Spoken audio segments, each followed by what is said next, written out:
श्री कृष्ण, राधे राधे, श्री हरिदास। एक बार एक व्यक्ति की नई नई शादी हुई थी। उसकी पत्नी अपने मायके गई थी। वह व्यक्ति भी तैयार होकर अपनी पत्नी को लेने के लिए अपने ससुराल जा रहा था। रास्ते में उसने एक गाय को तालाब की ओर जाते देखा। वह गाय पानी पीने के लिए तालाब में उतरी, लेकिन तालाब में तो बहुत कीचड़ होने के कारण वह गाय बाहर नहीं निकल पाई।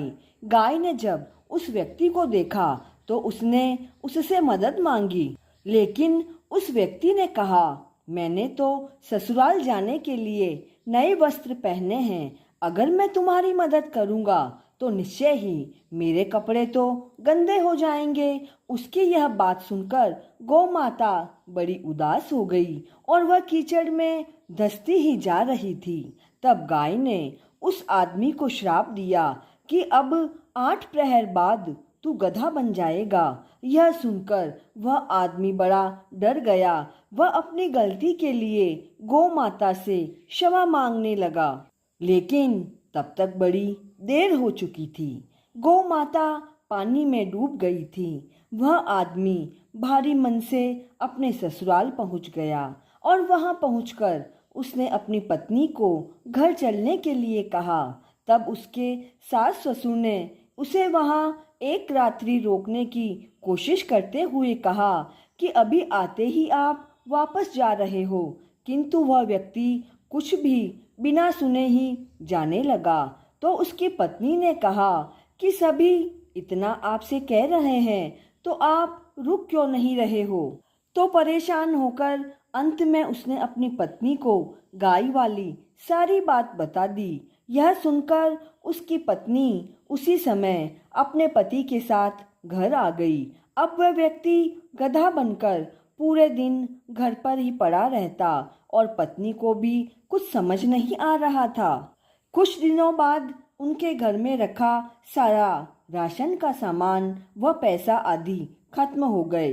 तब गधा बने उस आदमी ने अपनी पत्नी से कहा कि मुझे ले जाकर बाहर मजदूरी करो, जिससे कि हमारा गुजारा हो सके।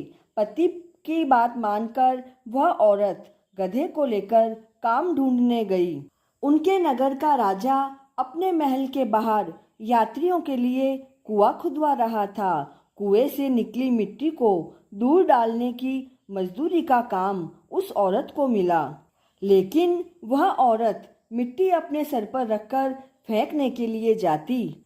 यह देखकर वहां काम करने वाले लोगों ने कहा कि तुम्हारे पास गधा होते हुए भी तुम मिट्टी अपने सर पर रखकर क्यों ले जाती हो? तुम मिट्टी को गधे की पीठ पर लादकर क्यों नहीं ले जाती? यह सुनकर वह औरत कुछ नहीं बोली। वहां का राजा भी अपने महल से कुएं के काम को देखा करता था और उसे भी यह सब देखकर बड़ा आश्चर्य होता। इस तरह कुछ दिन व्यतीत हो गए। अब जब राजा की उत्सुकता बहुत बढ़ गई तो उसने एक दिन अपने सैनिकों को भेजकर उस औरत को बुलवाया। वह औरत जब राजा के दरबार में आई तो राजा ने उस औरत से कहा कि मैं तुम्हें रोज देखता हूँ कि तुम कभी भी गधे को मिट्टी उठाने के लिए इस्तेमाल नहीं करती। यह देखकर मुझे बड़ी हैरानी होती है। तब औरत ने कहा, महाराज, यह गधा नहीं है, यह तो मेरे पति हैं। और फिर उसने गाय वाली सारी बात राजा को बता दी। राजा ने अपने नगर के विद्वान पंडितों को बुलाकर इसका उपाय पूछा तो एक पंडित ने बताया कि यदि कोई अपनी 1008 एकादशियों का फल इसे दे दे तो यह आदमी अपने असली रूप में आ जाएगा।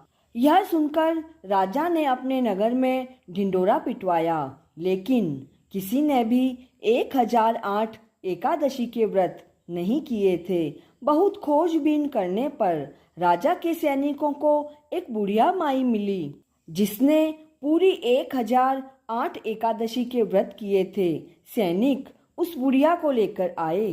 राजा ने उस बुढ़िया से कहा कि यदि तुम इस गधे को अपनी 1008 एकादशी का फल दे दो तो मैं तुम्हें बहुत सारा धन दूंगा। तब बुढ़िया माई बोली कि हे महाराज, मुझे आपके धन का कोई लालच नहीं है, फिर भी वह अपनी 1007 एकादशियों का फल मैं इसे दे सकती हूँ, परंतु निर्जला एकादशी का फल मैं इसे नहीं दूंगी, क्योंकि केवल निर्जला एकादशी के व्रत से पूरे वर्ष की एकादशी का फल प्राप्त होता है और विष्णु धाम की प्राप्ति होती है। और मेरी तो अब आयु हो गई है, यदि मैं निर्जला एकादशी के आने से पहले मर गई तो मुझे इस निर्जला एकादशी के फल से भगवान विष्णु के धाम में स्थान मिलेगा। इतना कहकर उस बुढ़िया ने 1007 एकादशी का फल उस गधे को दे दिया।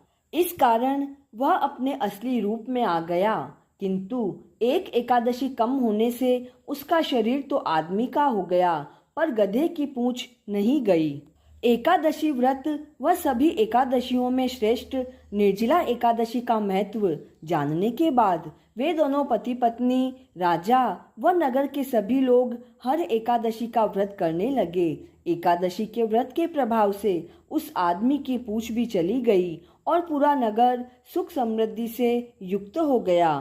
तो विष्णु लोक की प्राप्ति कराने वाली व पापों को खत्म करने वाली इस एकादशी की व्रत कथा को अधिक से अधिक शेयर करें, और चैनल पर नए हैं तो please like, share and subscribe this channel.